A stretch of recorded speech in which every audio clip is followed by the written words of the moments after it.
جو کچھ نازل کر دیا ہے وہ آپ پورے کا پورا کامل اور مکمل لوگوں تک پہنچائیں۔ اگر آپ نے کوئی ایک بات بھی جو اللہ کی طرف سے نازل کی گئی ہے، کوئی ایک حکم، کوئی ایک آیت، کوئی ایک بات، وہ بھی اگر آپ نے لوگوں تک نہ پہنچائی، بس یوں سمجھو کہ آپ نے اللہ کا حکم پورا نہیں کیا اور آپ نے کچھ بھی نہیں پہنچایا۔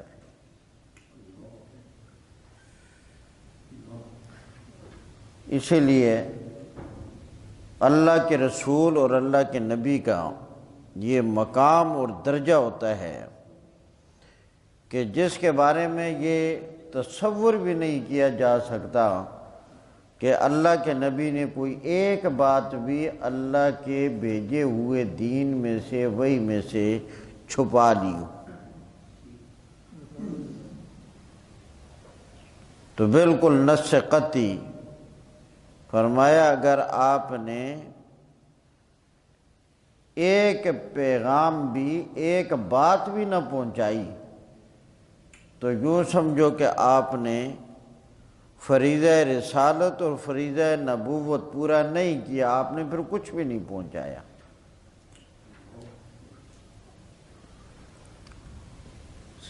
اسی لیے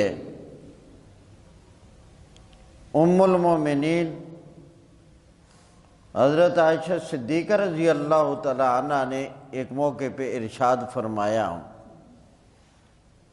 اور اس میں آپ نے 3 باتیں ذکر فرمائی۔ کتنی؟ 3 باتیں۔ نمبر 1، ام المومنین حضرت عائشہ رضی اللہ تعالیٰ عنہ نے فرمایا کہ اگر تمہارے سامنے کوئی آدمی یہ بات بیان کرے کہ معراج کی رات رسول کریم صلی اللہ علیہ وسلم نے اپنی ان آنکھوں کے ساتھ اللہ کو سامنے دیکھا ہے، فرمایا اس آدمی کی تصدیق نہ کرو۔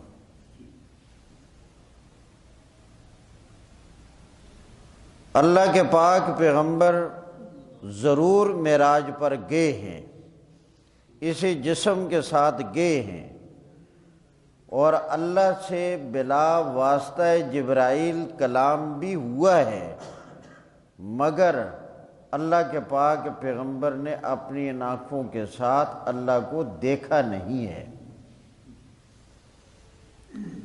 اللہ کی رؤیت اور اللہ کا یہ دیکھنا یہ جنتی کے اندر ہوگا۔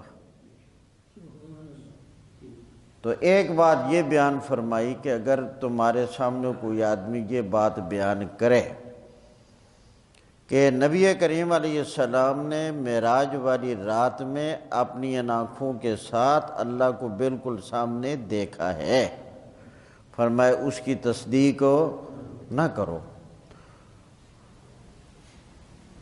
قرآن مجید میں جو دیکھنے کا ذکر سورہ نجم میں آیا ہے، وہاں دیکھنے سے مراد ہے رؤیت قلبی۔ اللہ کے پاک پیغمبر کے دل میں اللہ کی معرفت وہ اس انتہا تک تھی کہ مخلوق خدا میں اس طرح کی معرفت پیدا ہو ہی نہیں سکتی۔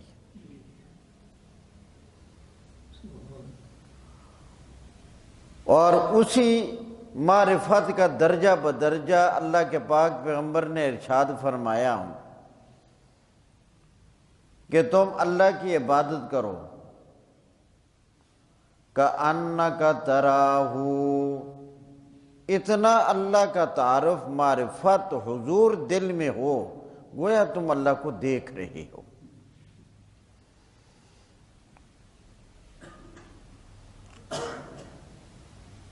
لہذا اس فرمان کی روشنی میں جو بعض لوگ واقعہ معراج بیان کرتے ہوئے اس انداز سے بیان کرتے ہیں کہ اللہ کے نبی نے اللہ کو ان آنکھوں سے دیکھا ہے، یہ درست نہیں۔ دوسری بات فرمایا اگر تمہارے سامنے کوئی آدمی یہ بات بیان کرے کہ اللہ ہمارے اندر ایک ایسے نبی ہیں جو آنے والے کل کی بات کو، غیب کو جانتے ہیں، فرمایا اس کی تصدیق نہ کرو، کیونکہ غیب خاصہ خداوندی ہے، اللہ کے سوا غیب کوئی نہیں جانتا۔ تیسری بات فرمایا اگر کوئی آدمی یہ کہے کہ اللہ نے اپنے نبی کو جو دین دیا تھا، قرآن دیا تھا، قرآن کے علاوہ جو دین دیا، اللہ کی وحی آئی، تو اللہ کے نبی نے کسی ایک بات کو چھپا لیا ہے، وہ لوگوں تک نہیں پہنچائی، فرمایا اس آدمی کی تصدیق کبھی نہ کرو، کیونکہ اللہ تعالیٰ نے فرمایا قرآن کے اندر یہ بات واضح کر دی ہے کہ یا ایھا الرسول، اے رسول کریم صلی اللہ علیہ وسلم، بلغ ما انزل الیک من ربک، آپ پہنچا دیں جو اتارا گیا ہے آپ کی طرف آپ کے رب کی جانب سے۔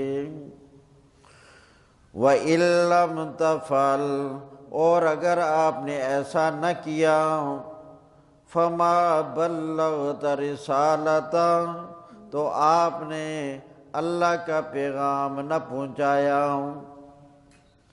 تو اس لیے اللہ کے پاک پیغمبر نے کوئی ایک بات امت تک نہ پہنچائی ہو، ایسا نہیں ہوا، جو کچھ اللہ نے بتایا سارے کا سارا اللہ نے کہ پیغمبر نے پہنچا دیا۔ اس میں ما جو ہے وہ عموم کے لیے ہے۔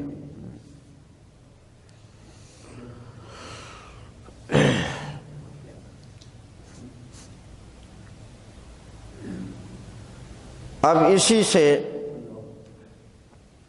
بنیادی طور پر یہ بات سمجھ آ گئی کہ اللہ کے پاک پیغمبر نے جو حکم ہم تک پہنچائے ہیں وہ بنیادی طور پر دو قسم کے ہیں۔ بنیادی طور پر کتنے قسم کے ہیں؟ دو۔ نمبر ایک، وہ احکامات جو اللہ نے قرآن میں ذکر کیے۔ نمبر دو، وہ احکامات جو اللہ نے قرآن میں ذکر نہیں کیے مگر اپنے نبی کو بتائے، اور نبی کریم علیہ السلام نے پھر امت کو بتائے، جن کو آپ یوں کہہ سکتے ہیں کہ ایک حکم وہ ہیں جو اللہ نے قرآن میں بیان فرمائے، اور ایک احکامات وہ ہیں جو اللہ کے نبی نے حدیث میں بیان فرمائے۔ جس طرح قرآن والے احکام یہ اللہ کی جانب سے اتارے ہوئے ہیں اور اللہ کی طرف سے ہیں، اسی طرح حدیث والے جو احکامات ہیں جن کا ذکر حدیث میں ہے، وہ احکامات بھی اللہ کی طرف سے نازل کیے ہوئے ہیں۔ کیونکہ ایسا کوئی حکم کہ اللہ کے نبی اپنی مرضی سے دیں، اللہ کی جانب سے نہ ہو، ایسا ہے ہی نہیں۔ تو احکامات دو قسم کے ہیں، بعض احکامات وہ ہیں جو قرآن میں ذکر ہیں، اور بعض احکامات وہ ہیں جو حدیث میں ذکر ہیں۔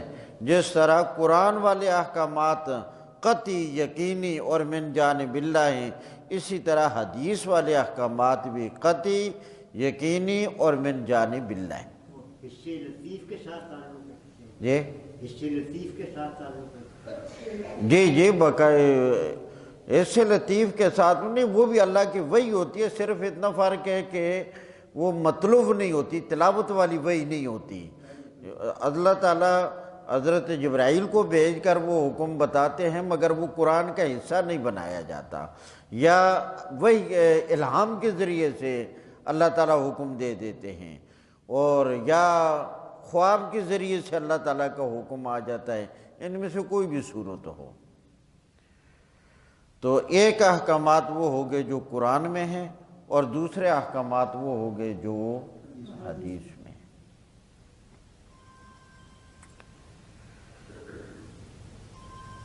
نبی کریم صلی اللہ علیہ وسلم نے جو مختلف آئندہ زمانے کے اعتبار سے پیشن گوئیاں فرمائی ہیں، ان پیشن گوئیوں میں سے ایک پیشن گوئی جو حدیث کی سب کتابوں میں موجود ہے، یہ فرمائی کہ اللہ کے نبی نے فرمایا کہ ایسا زمانہ آ جائے گا کہ لوگ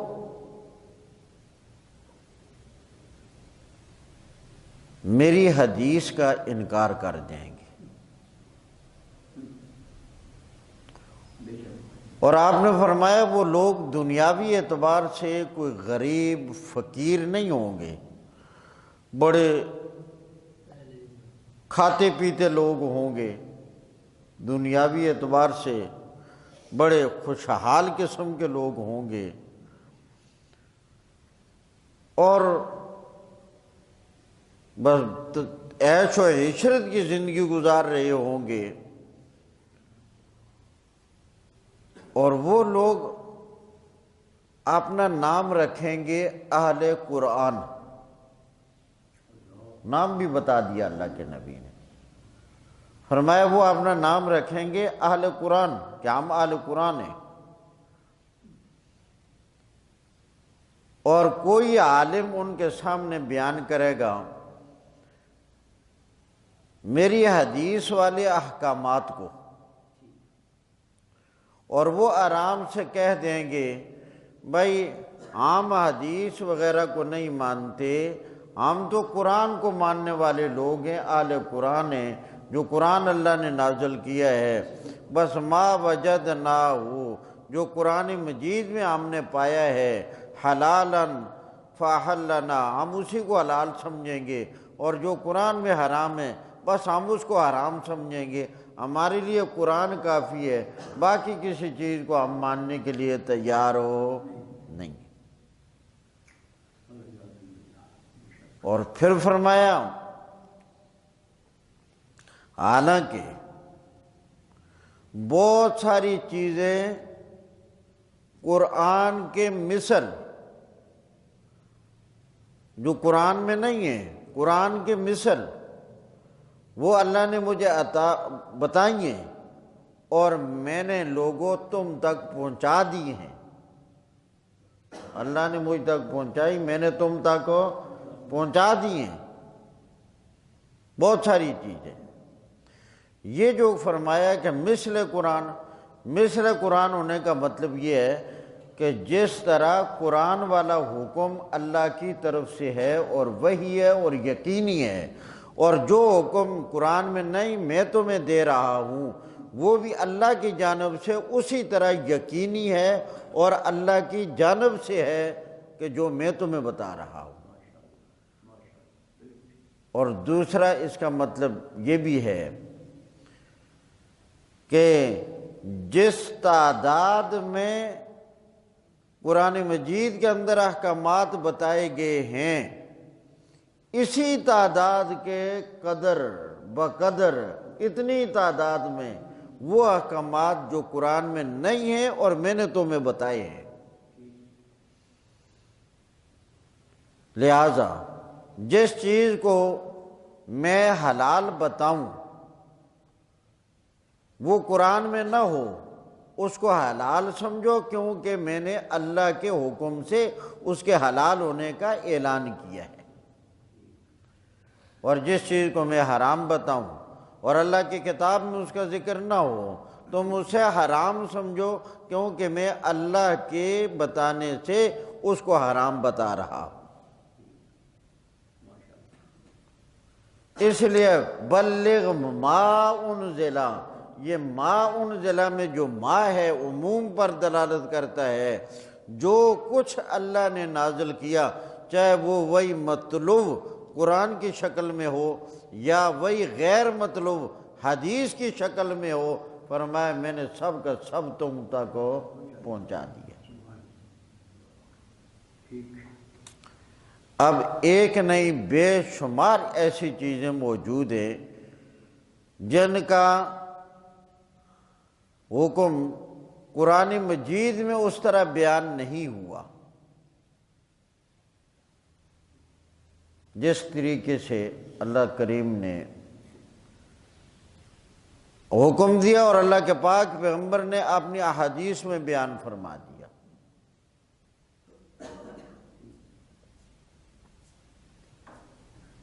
اس کی سینکڑوں مثالیں، تو اس سے یہ بھی ثابت ہو گیا بالکل روز روشن کی طرح کہ جس طرح ہمارے لیے معیار، بنیاد اور دلیل ہے قرآن کریم، بالکل یہی حال ہے حدیث کا۔ حدیث کے بغیر قرآن سمجھ آ سکتا ہی نہیں۔ تو یا ایھا الرسول، اے رسول کریم، بلغ ما انزل الیک، پہنچا دیجئے جو آپ کی طرف اتارا گیا، من ربک، آپ کے رب کی جانب سے، وَإِن لَّمْ تَفْعَلْ، اگر آپ نے نہ پہنچایا، فَمَا بَلَّغْتَ رِسَالَتَهُ، آپ نے اللہ کا پیغام امت تک نہ پہنچایا۔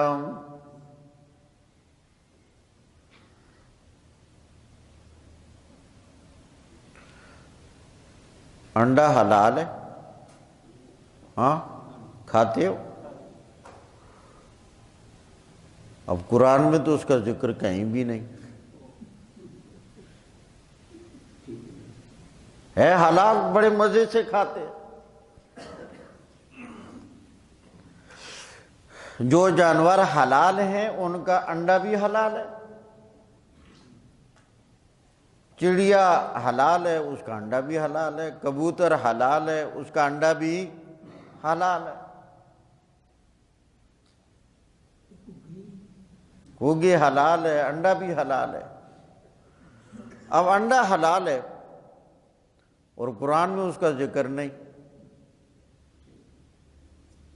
تو اگر قرآن کو مان لیا جائے، حدیث کو چھوڑ دیا جائے، پھر انڈے تو سارے ختم کرو۔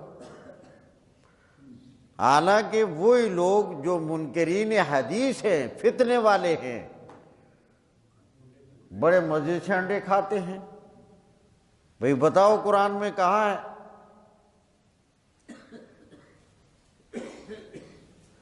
اللہ کے پاک پیغمبر نے ذکر فرمایا ہے، حدیث میں ہے، حکم دیا ہے کہ انڈا تمہارے لیے حلال ہے، انڈے کو کھاؤ۔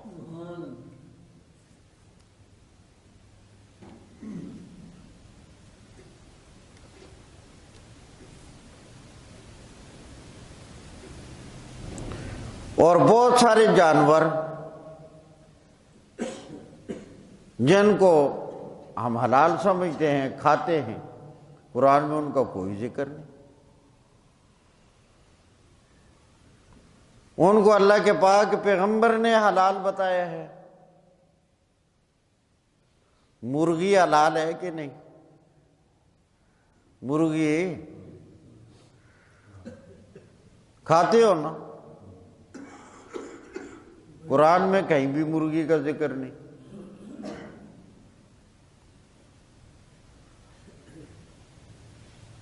اللہ کے پاک پیغمبر نے اس کا حلال ہونا بتایا ہے، اللہ کے نبی نے خود کھائی ہے اور اس کے حلال ہونے کے بارے میں بتایا ہے۔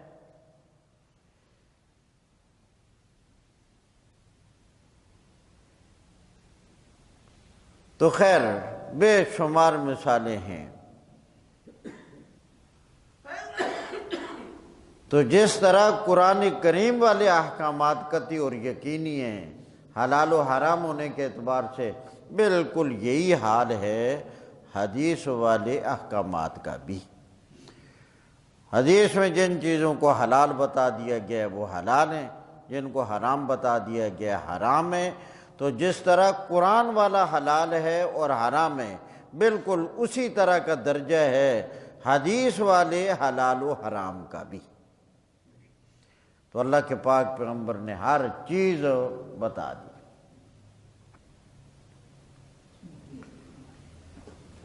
اور اسی آیت کے مطابق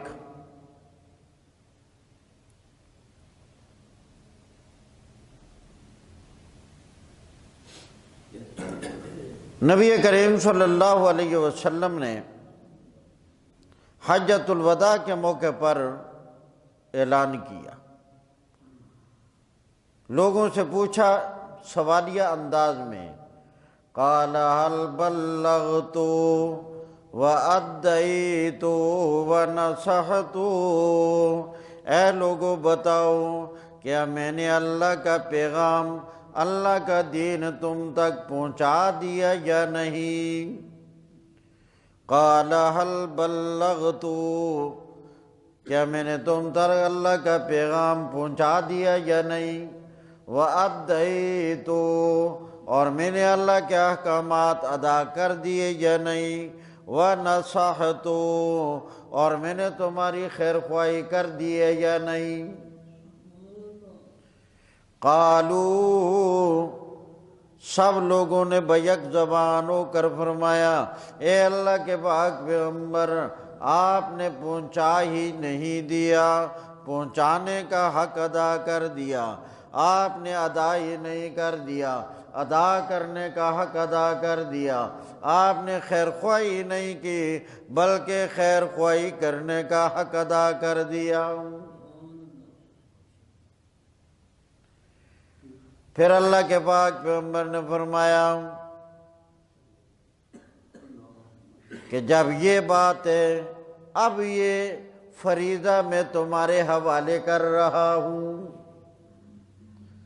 اب یہ پہنچانے والا آگے سے آگے، جب اللہ نے مجھ تک پہنچایا تو میں نے تم تک پہنچا دیا، اب تم لوگ آگے دوسروں تک پہنچاؤ۔ فَلْيُبَلِّغِ الشَّاهِدُ الْغَائِبَ، حاضرین کا ذمہ ہے کہ اس کو غائبین تک اب پہنچائیں۔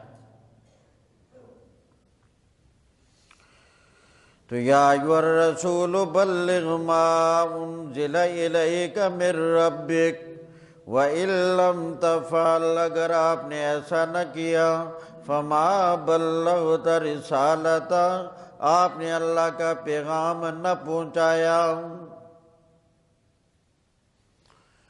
اس سے اگلے جملے میں ایک اور بشارت اور خوشخبری ذکر کی گئی، فرمایا میرے پیارے پیغمبر، آپ میرا یہ دین، میرا پیغام لوگوں تک پہنچائیں، کوئی خوش ہوتا ہے تب بھی پہنچائیں، کوئی ناراض ہوتا ہے تب بھی پہنچائیں، کوئی قبول کرتا ہے تب بھی پہنچائیں، نہیں قبول کرتا تب بھی پہنچائیں،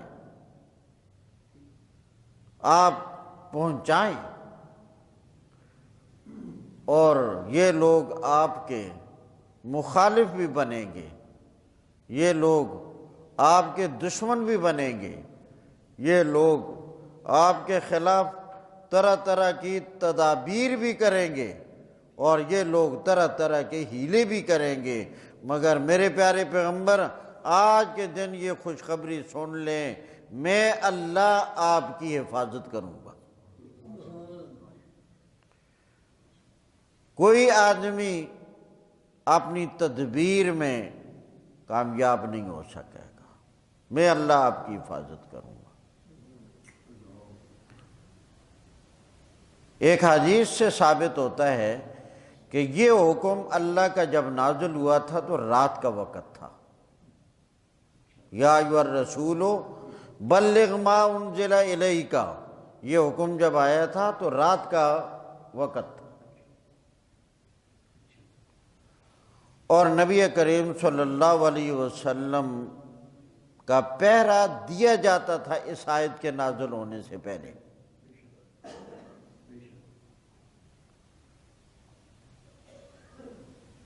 اور اس رات بھی کچھ صحابہ کرام رسول اللہ کے حکم کے بغیر آپ کا پہرا دے رہے تھے، گھر کے باہر باقاعدہ چوکیداری کر رہے تھے، کھڑے تھے۔ جب یہ آیت کریمہ نازل ہوئی تو اللہ کے پاک پیغمبر اپنے گھر سے باہر آئے اور ان چوکیداری کرنے والوں کو کہا، آپ نے حکم نہیں دیا تھا، آپ کے علم میں تھا کہ میری چوکیداری اور پہرے پر کھڑے ہیں۔ اللہ کے پاک پیغمبر آئے، فرمایا اب واپس چلے جاؤ، میری حفاظت اور میری سلامتی کا اللہ نے وعدہ کر دیا ہے۔ پھر وہ صحابہ کرام چلے گئے۔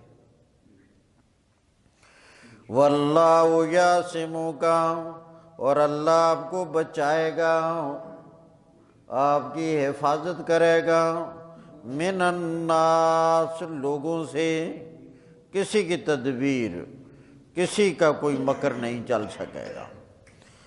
ان اللہ لا یہدی القوم الکافرین، بے شک اللہ کریم کافر قوم کو زور اور جبر کے ساتھ ہدایت دیتا نہیں۔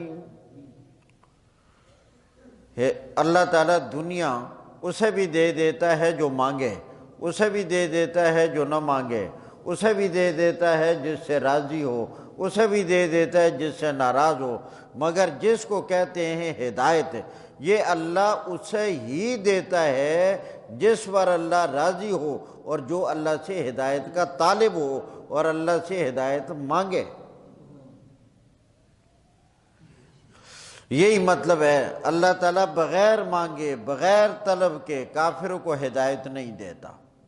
جس میں طلب پیدا ہو جاتی ہے، جستجو پیدا ہو جاتی ہے، تمنا پیدا ہو جاتی ہے، پھر اللہ اسے محروم نہیں کرتا۔ قُلْ يَا أَهْلَ الْكِتَابِ لَسْتُمْ عَلَىٰ شَيْءٍ، اس اگلی آیت کریمہ میں ایک اور غلط فہمی کا ازالہ کیا گیا اور حقیقت حال واضح کی گئی۔ وہ یہ ہے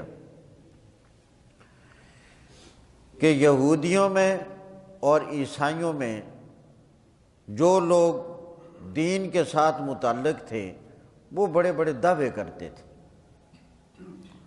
اپنے آپ کو بڑا پیر کہتے،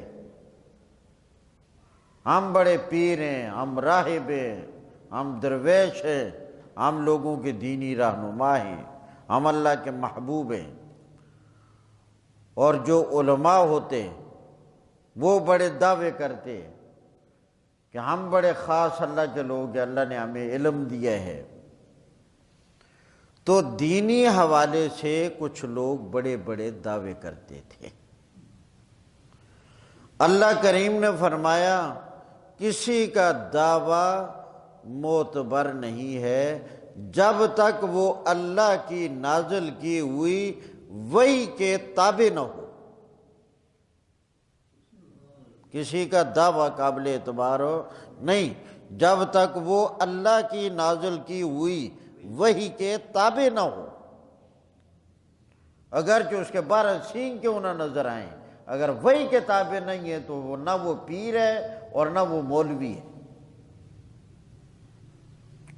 فرمایا فخریہ بات تحدیث نعمت کے طور پر یہ ہے کہ جو انسان اللہ کی نازل کردہ وحی کے تابع ہو، یہی حکم ہے فرمایا یہودیوں کے لیے، عیسائیوں کے لیے، اور یہی حکم ہے امت محمد صلی اللہ علیہ وسلم کے لیے۔ صرف تعلق ساتھ قائم ہو جانے سے بات نہیں بنتی، جب تک وہ آدمی اللہ کے نازل کیے ہوئے اور اللہ کے دین، اللہ کی کتاب کے تابع نہ ہو۔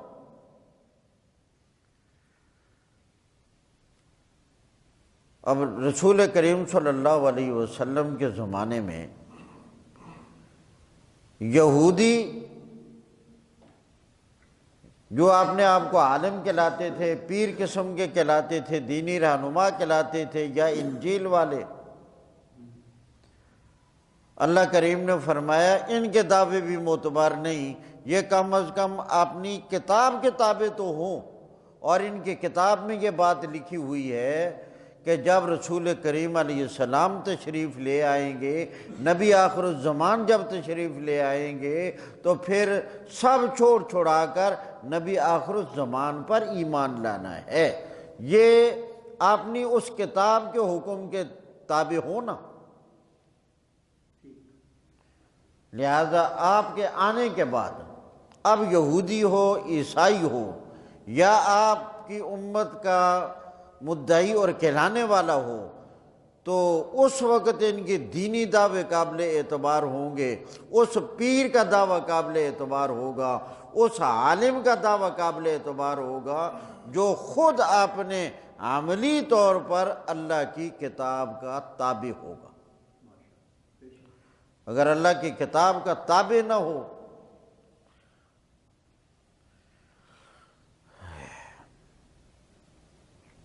قُلْ یا اہل الکتاب، فرما دیجئے اے اہل کتاب، لستم علی شیء، تم کسی قابل اعتبار چیز پر قائم نہیں ہو۔ دعووں کے اعتبار سے ہم بڑے ہیں، ہمارے پیر صاحب بڑے ہیں، ہمارے عالم صاحب بڑے ہیں، فرمایا اس وقت تک دعویٰ قابل اعتبار نہیں، حتیٰ تقیم التوراۃ، یہاں تک کہ تم تورات کو قائم کرو اور انجیل کو قائم کرو، وما انزل الیکم من ربکم، اور جو تمہاری جانب تمہارے رب کی طرف سے اتارا گیا ہے، قرآن کریم مراد ہے، جب تک قرآن کے تابع نہیں ہوگے۔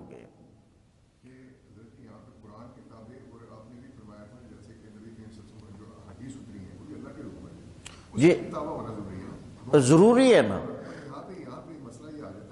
ذرا ٹھہرے، وہ جو رسول اللہ صلی اللہ علیہ وسلم کا ذکر آیا ہے نا، وہ بھی قرآن ہی کا حکم ہے۔ ایک تو یہ آیت جو میں نے ابھی پہلے پڑھی، یا ایھا الرسول بلغ ما انزل الیک، اور دوسری وہ آیت ما آتاکم الرسول فخذوہ وما نہاکم فانتہوا عنہ، جس چیز کا رسول اللہ تمہیں حکم دیں اس کو کرو، اور جس سے روکیں اس سے کیا ہو جاؤ، باز آ جاؤ۔ تو وہ بھی اس اعتبار سے قرآن ہی کا حکم ہے۔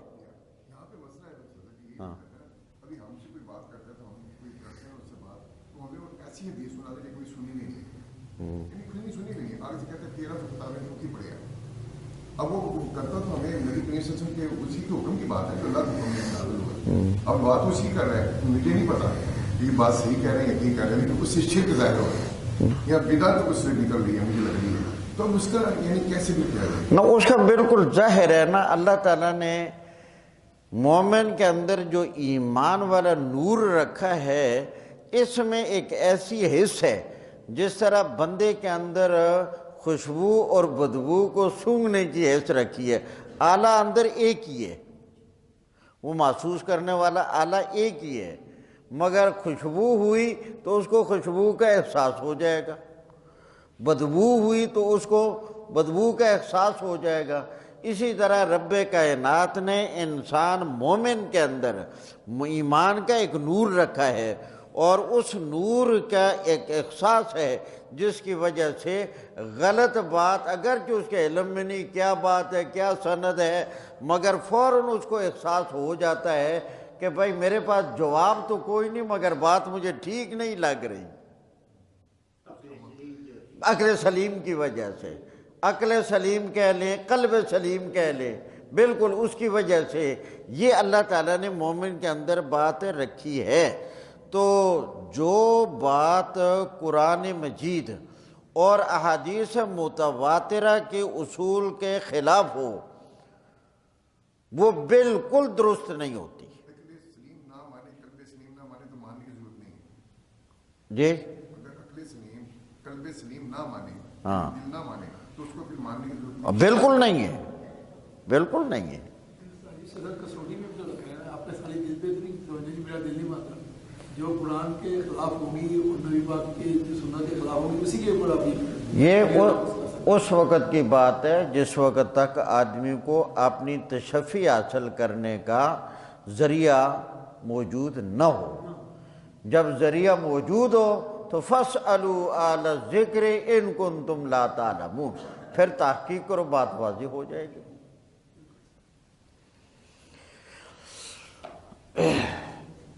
وَلَيَزِيدَنَّ كَثِيرًا مِّنْهُم مَّا أُنزِلَ إِلَيْكَ مِن رَّبِّكَ طُغْيَانًا وَكُفْرًا۔ اللہ کریم نے فرمایا کہ بہت سارے لوگ جو منکر تھے، تکذیب کرنے والے تھے،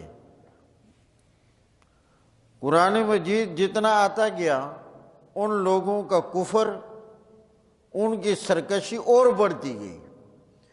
ظاہر ہے، فرض کریں قرآن کی 100 آیتیں آئیں، 100 کا انکار کیا، سرکشی کی، اس کے بعد ایک اور آ گئی آیت، اس کا بھی انکار کیا، تو پھر بڑھتا ہی گیا۔ جب آدمی منکر ہوتا ہے، مکذب، تکذیب کرنے والا ہوتا ہے، تو اس کا یہ انکار اور اس کی تکذیب، اس کی سرکشی، اس کی اٹھ درمی، یہ بڑھتی ہی رہتی ہے۔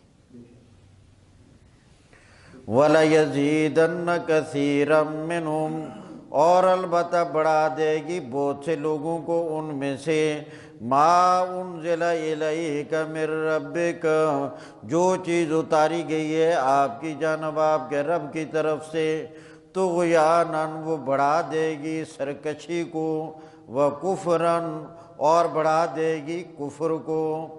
فلا تأس علی القوم الکافرین، اگر ان کافروں پر کوئی اللہ کی پکڑ آ جاتی ہے تو آپ غمزدہ نہ ہوں، آپ افسوس نہ کریں، یہ اسی کے قابل تھے۔ اور خود قرآن کریم میں یہ بھی بیان کیا گیا ہے کہ بعض لوگ علم ہو جانے کے باوجود اختلاف کرتے ہیں، علم موجود ہونے کے باوجود۔ یہودی علماء کے بارے میں اللہ نے قرآن میں ذکر کیا ہے کہ اختلاف کیا، اختلاف کرنے والے کون؟ فرمایا یہودیوں کے علماء، اختلاف کیا یہودیوں کے علماء نے، من بعد ما جاءہم العلم، اختلاف بھی کیا علم کے آ جانے کے بعد۔ تو اختلاف کرنے والے یہودیوں کے مولوی، اختلاف کیا علم آ جانے کے بعد۔ اختلاف کیا کیوں؟ بغیم بینہم، آپس کی ضد اور آپس کی ہٹ درمی اور رساکشی کی وجہ سے۔ اور یہی حال ہے، اللہ معاف کرے، آج ہمارا،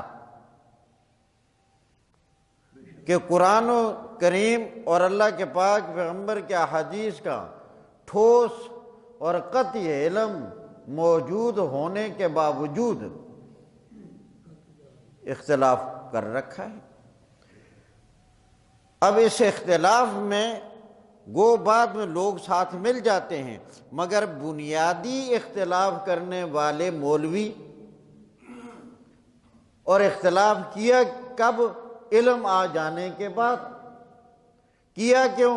بغیم بینہم، آپس کی ضد کی وجہ سے، اور آپس کی رساکشی کی وجہ سے، اور آپس کے بغض کی وجہ سے، اور اپنے دنیاوی مفاد کی خاطر۔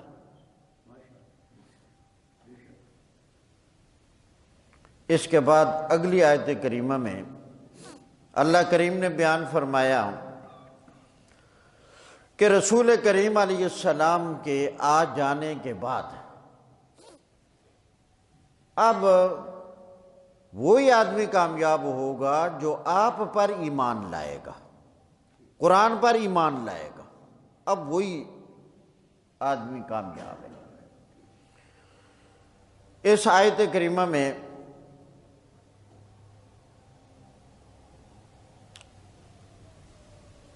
چند لوگوں کا ذکر کیا گیا۔ نمبر 1، ان الذین آمنوا، جو لوگ ایمان لائے، یہ پہلی قسم، ان الذین آمنوا، جو لوگ، اس سے مراد وہ لوگ ہیں جو رسول اللہ سے پہلے تمام انبیاء پر اپنے اپنے دور میں ایمان لاتے رہے۔ ان الذین آمنوا، اس الذین آمنوا سے وہ لوگ مراد ہیں جو سابقہ لوگ اپنے اپنے انبیاء پر ایمان لاتے رہے۔ نمبر 2، والذین ہادوا، اور یہودی جو اپنے انبیاء پر ایمان لاتے رہے۔ نمبر 3، والسابئون، اور سابئین۔ سابئین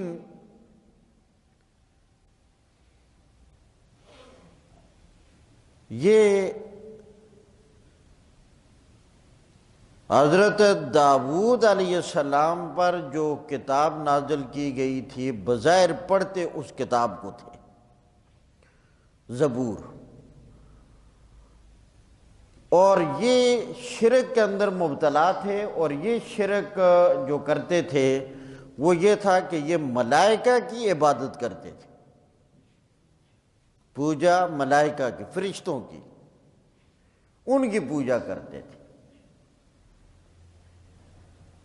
بعض لوگوں نے سابئین کو کہہ دیا یہودیوں ہی کا ایک فرقہ ہے، ایک جماعت ہے، تو یہ بالکل ٹھیک ہے، کیونکہ زبور کو ماننے والے بھی یہودی تھے،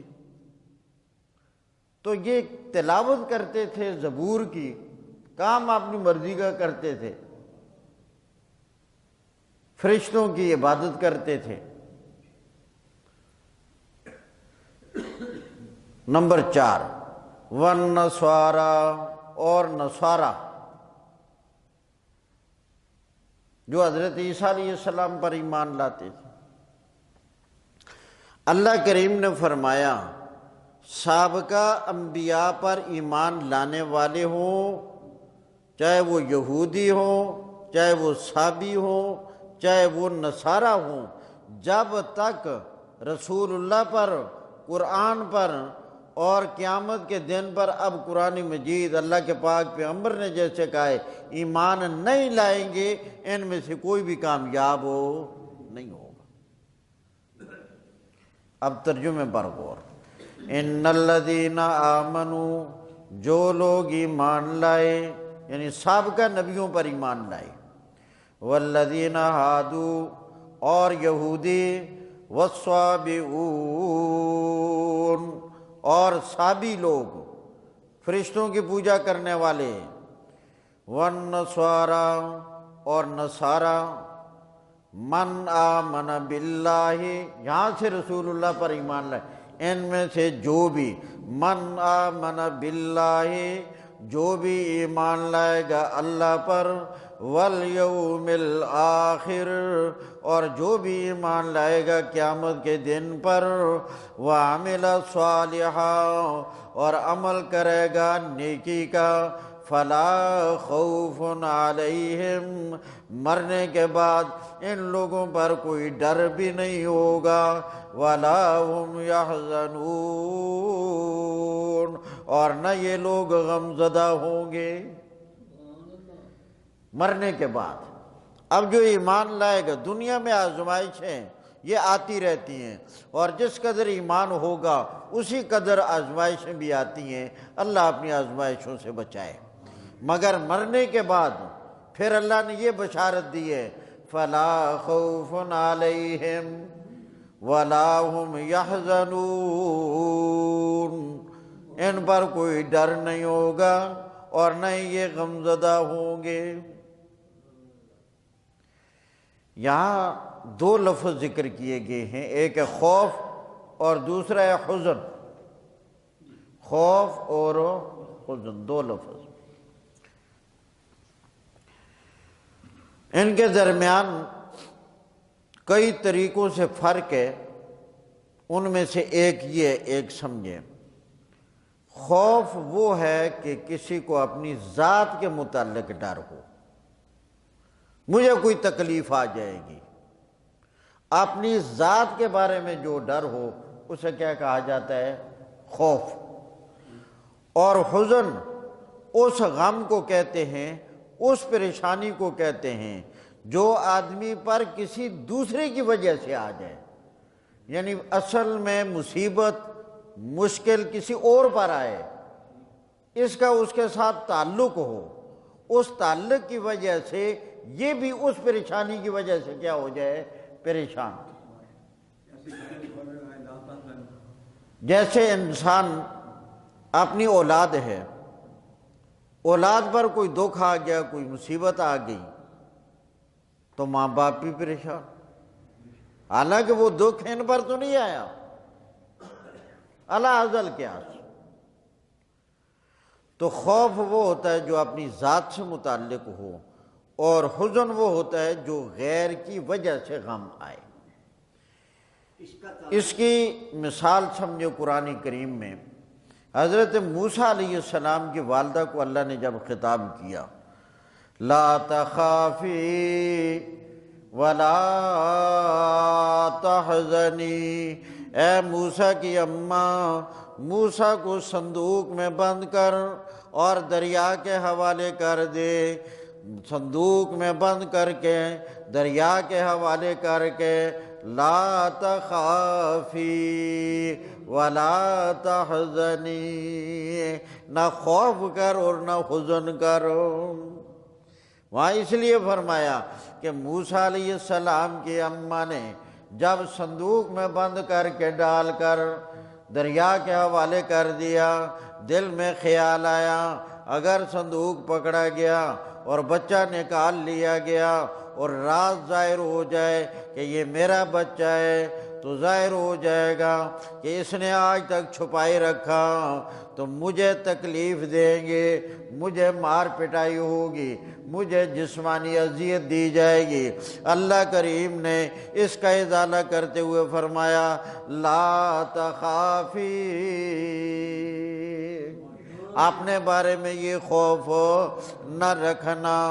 اور موسیٰ علیہ السلام کے بارے میں کہ میرا بیٹا پکڑ لیا گیا، اس کو قتل کریں گے، اس کو اذیت پہنچائیں گے، غم لائق ہونے لگا، اللہ کریم نے فرمایا لا تحزنی، موسیٰ کے بارے میں حزن نہ کرنا، اپنی ذات کے بارے میں خوف نہ کرنا اور موسیٰ کے بارے میں حزن نہ کرنا، اللہ تخافی ولا تحزنی۔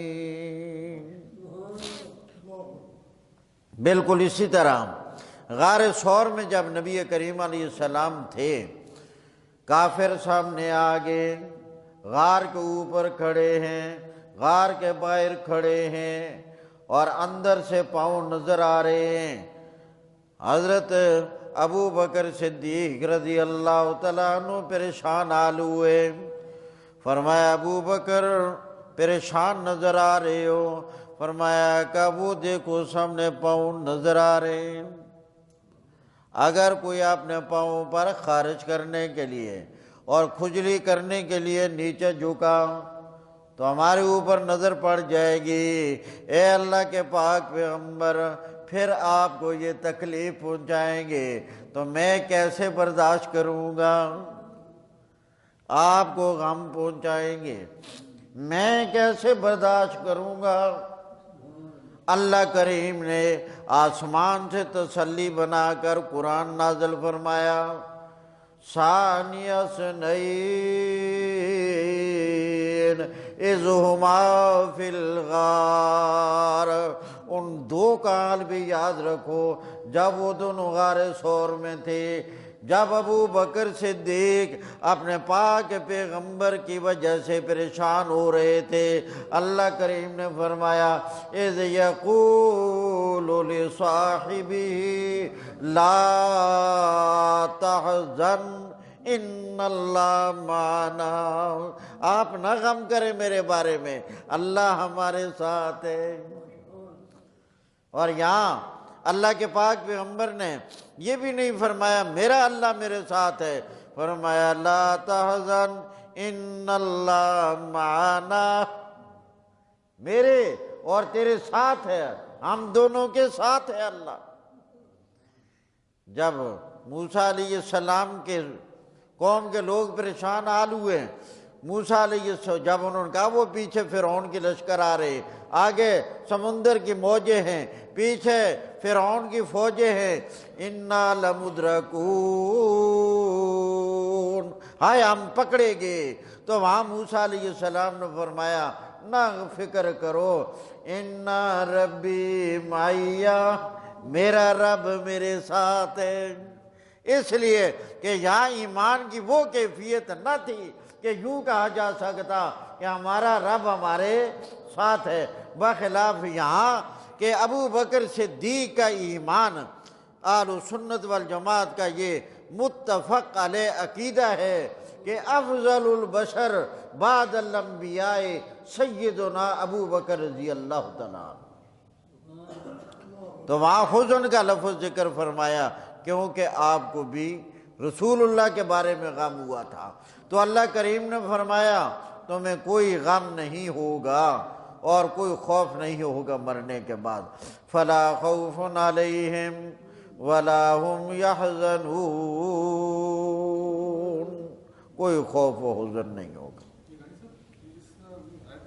جو اپنے اپنے اخبار میں چاہے وہ یہودی تھے عیسائی تھے، ان میں سے جنہوں نے اپنی شریعت پہ عمل کیا وہ ٹھیک ہیں، وہ کامیاب ہیں۔ رسول اللہ کے آنے کے بعد اب کوئی گنجائش جی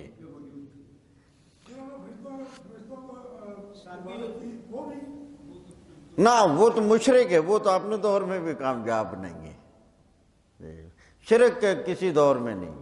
جی ہاں، خوف اور حزن کا تعلق انسان کے ایمان کی کمزوری کے ساتھ تعلق نہیں رکھتا۔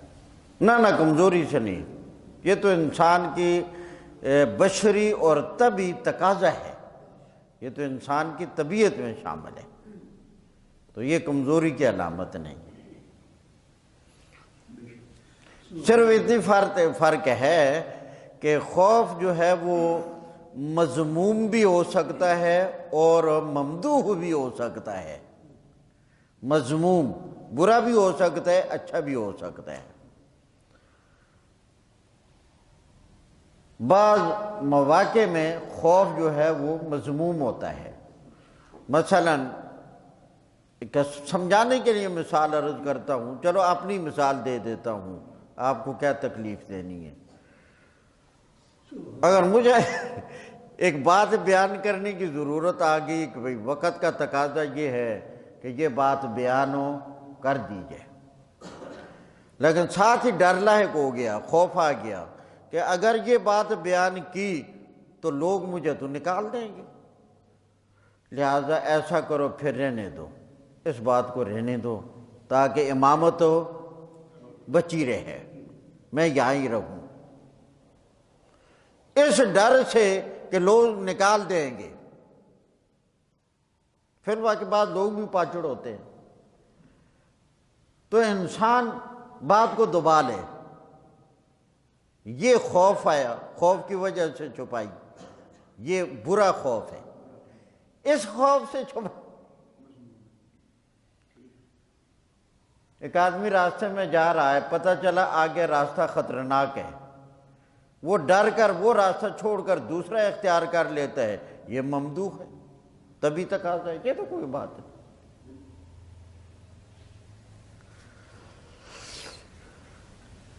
موسیٰ علیہ السلام جب اللہ کے امر سے لاٹھی پھینکتے ہیں وہ بن جاتی ہے سانپ، موسیٰ علیہ السلام ڈر کر بھاگ جاتے ہیں۔ اب وہاں ڈر کر بھاگنا وہ تبھی تقاضا تھا، بشری تقاضا تھا۔ اللہ نے یہی بات واضح کرنے کے لیے فرمایا تاکہ انس پیدا ہو جائے، یہ آپ کا بھاگنا بشری اور انسانی طبیعت اور تقاضے کے مطابق ہے، مگر فرعون کے سامنے بات کرنے سے آپ ڈر جائیں، فرمایا یہ ڈرنا برا ہے۔ فلا خوف علیہم ولا هم يحزنون، نہ کوئی خوف ہوگا نہ کوئی غم ہوگا۔ اس سے اگلی آیت میں یہودیوں کی ایک قباحت کو بیان کیا گیا کہ ان کے پاس اللہ کے رسول مختلف زمانوں میں لگاتار متواتر آتے رہے، اور جب اللہ کے رسول ایسا پیغام سناتے جو ان کی طبیعت کے خلاف ہوتا، مصیبت تو یہ ہے یہودیوں نے بھی دین کو اپنی طبیعت پر پرکھا، جو طبیعت مانتی ہے کہتے ہاں دین ہے دین ہے، اور جو دین کی بات ہوتی اللہ کے نبی بتاتے اپنی طبیعت نہ مانتی تو اس کے مخالف ہو جاتے۔ جیسے آج لوگوں کا بھی یہی حال ہے، بعض دین کی بات ہوتی ہے طبیعت نہ مانے تو آگے سے فتنہ کھڑا کر دیا جاتا ہے۔ فرمایا بہت سارے انبیاء کی تکذیب کی گئی اور یہاں تک کہ انہیں شہید بھی کیا گیا۔ وَلَقَدْ أَخَذْنَا مِيثَاقَ بَنِي إِسْرَائِيلَ، البتہ تحقیق ہم نے مضبوط وعدہ لیا تھا بنی اسرائیل سے، یعنی دین پر عمل کرنے کا۔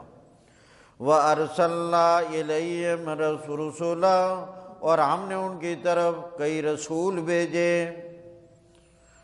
كُلَّمَا جَاءَهُمْ رَسُولٌ، جب کبھی ان کے پاس اللہ کے رسول کوئی ایسی چیز لے کر آیا لا تہوی انفسہم، جس کو ان کے نفس نہیں چاہتے تھے، فریقاً کذبوا، ایک جماعت کو جھٹلا دیا، وفریقاً یقتلون، اور ایک جماعت کو شہید کرتے رہے۔ اور انہوں نے خیال یہ کیا وَحَسِبُوا، اور انہوں نے خیال کیا اللہ تکون فتنہ، کہ ان پر کوئی سزا نہیں ہوگی۔ یہاں فتنہ سے مراد ہے سزا، عذاب۔ اللہ تکون فتنہ، کہ ان پر کوئی فتنہ یعنی سزا نہیں آئے گی۔ فَعَمُوا، وہ دین سے اندھے رہے، وَصَمُّوا، اور دین سے بہرا رہے۔ ثُمَّ تَابَ اللَّهُ عَلَيْهِمْ، پھر اللہ کریم نے رجوع کیا ان پر، ان کی توبہ قبول کی، ان کو ہدایت دی۔ ثُمَّ عَمُوا، پھر اگلے دور میں اندھے ہو گئے۔ وَصَمُّوا، اور بہرے ہو گئے حق بات سننے سے، کثیر منہم، بہت سارے لوگ ان میں سے، یعنی سارے نہ، کچھ حق والے بھی تھے دین والے بھی تھے۔ واللہ بصیر بما یعملون، جو عمل کرتے ہیں اللہ ہر عمل کو دیکھ رہا ہے، اور اللہ کے سامنے پھر حساب دینا ہوگا۔ اللہ تعالیٰ ہمیں سمجھنے سے۔ یہ جو آپ نے بتایا خوف کا مطلب ہے جو اپنی ذات کے لیے، حزن جو دوسرے کے لیے، ایسے ہی ہے نا؟ جی تو اب یہاں پہ آیت کا مفہوم ہے کہ مرنے کے بعد خوف ہوگا نہ غم ہوگا، تو مرنے کے بعد خوف تو اپنے ہی ہوگا، تو حزن کس کے لیے ہوگا؟ مرنے کے بعد تو آدمی کو اپنے ہی خوف ہوگا، تو حزن بھی وہاں پر کسی غیر کی وجہ سے غم بھی نہیں آئے گا، کسی غیر کی وجہ سے غم بھی نہیں آئے گا۔ الحمدللہ رب العالمین، والصلاة والسلام علی سید الانبیاء والمرسلین۔ ربنا آتنا فی الدنیا حسنہ وفی الآخرۃ حسنہ وقنا عذاب النار۔ اللہم احسن عاقبتنا فی الامور کلہا واجرنا من خزی الدنیا وعذاب الآخرہ برحمتک یا رب۔